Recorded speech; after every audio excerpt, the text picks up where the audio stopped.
Hi అండి, అందరికీ నమస్తే. వెల్కమ్ టు ఈ అమ్మ చేతి వంట. ఈరోజు రెసిపీ ఏంటంటే బఠానీ ఆలు కుర్మా. అంటే ఈ కుర్మా వచ్చి ఇది పూరి చపాతీలోకి ఇష్టంగా ఎన్ని పూరి అయినా ఎన్ని చపాతీ అయినా తినేయవచ్చు, అంత టేస్టీగా ఉంటుంది. నేనైతే ఇందులో ఒక పేస్ట్ వేసి అయితే కుర్మా అయితే చేస్తున్నాను. ఇది ఒక్కటి వేస్తే చాలండి, చాలా అంటే చాలా సూపర్ టేస్టీగా ఉంటుంది.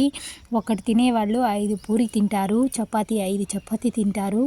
ఇందులో ఎటువంటి ఆయిల్ ఇంగ్రీడియంట్స్ యూస్ చేయకుండా అయితే ఈ కర్రీ అయితే చేసుకోవచ్చు. ఇది ఎలా చేసుకోవాలో ఇప్పుడు ఈ వీడియోలో అయితే మనం తెలుసుకుంటామండి. ఫస్ట్లో అయితే నేనైతే 3 పెద్ద టమోటాలు తీసుకున్నాను, 2 ఎండు కొబ్బరి పీసులు అయితే తీసుకున్నాను. ఆల్రెడీ బఠానీ ఉల్లగడ్డ అయితే ఉడికించి అయితే ఉంచుకున్నాను. తీసుకొని ఇందులోనే పచ్చిమిర్చి అయితే 2 వేసుకొని, ఆనియన్ అయితే పెద్ద ఆనియన్ 2 కట్ చేసి వేసుకొని, పుదీనా ఆకులు కొంచెం అయితే వేసుకొని, ఇందులోనే మనం ఉడికించిన ఆలుగడ్డ అయితే ఒకటైతే వేసుకొని బాగా మిక్సీ అయితే చేసి అయితే ఉంచుకున్నాను. ఇప్పుడైతే మనం ఆయిల్ పెట్టి పోపు దినుసులు అయితే వేసుకొని, అల్లం వెల్లుల్లి పేస్ట్ అయితే వేసుకొని, మనం ఉడికించుకున్న బఠానీ అయితే వేసుకోవాలి.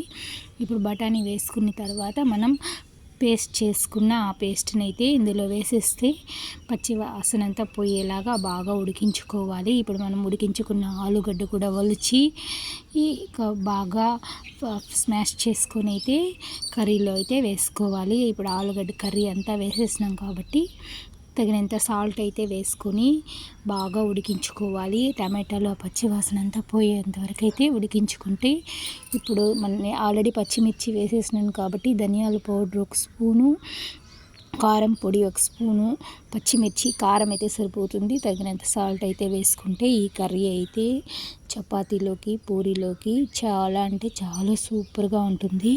ఒక్కసారి ట్రై చేసినారంటే మళ్ళీ ఈ విధంగా అయితే కర్రీ అయితే చేసుకుంటారు. ఇందులో మనం పుదీనా యూస్ చేసినాము, అల్లం యూస్ చేసినాము కాబట్టి ఈ కర్రీ అయితే చాలా అంటే చాలా టేస్టీగా ఉంటుంది. పుదీనా ఇంకా ఆనియన్, పచ్చి ఆనియన్ అయితే వేసుకున్నాము, టమాటాలు వేసుకున్నాము, ఎండు కొబ్బరి అయితే వాడటం వల్ల గ్రేవీ అనేది చిక్కగా అయితే ఉంటుంది. కర్రీస్ చపాతీ పూరీలోకి చాలా అంటే చాలా సూపర్ టేస్టీగా ఉంటుంది. పరోటాకి అయితే కూడా, నాన్ వెజ్ ఫ్రైడ్ రైస్కి అయితే కూడా పక్కన సైడ్ డిష్గా అయితే చాలా అంటే చాలా సూపర్గా ఉంటుంది. ఈ విధంగా ఒకసారి ట్రై చేసి చూడండి. బాగా ఉడికిన తర్వాత బఠానీ అయితే నైట్ టైమే సోక్ చేసి ఉంచుకోవాలి. నైట్ టైం నానబెడితే మార్నింగ్ అయితే శీఘ్రంగా అయితే ఉడికిపోతుంది బఠానీ.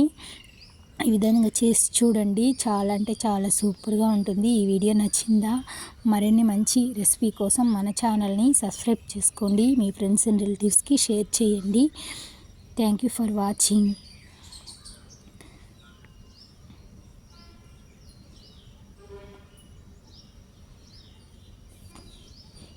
మళ్ళీ మరో మంచి వీడియోతో మంచి రెసిపీతో అయితే మీ ముందుకు వచ్చేస్తాను. అంతవరకు బాయ్ అండి. మన ఛానల్ని సబ్స్క్రైబ్ చేసుకోవటం మాత్రం మర్చిపోవద్దండి. Thank you for watching.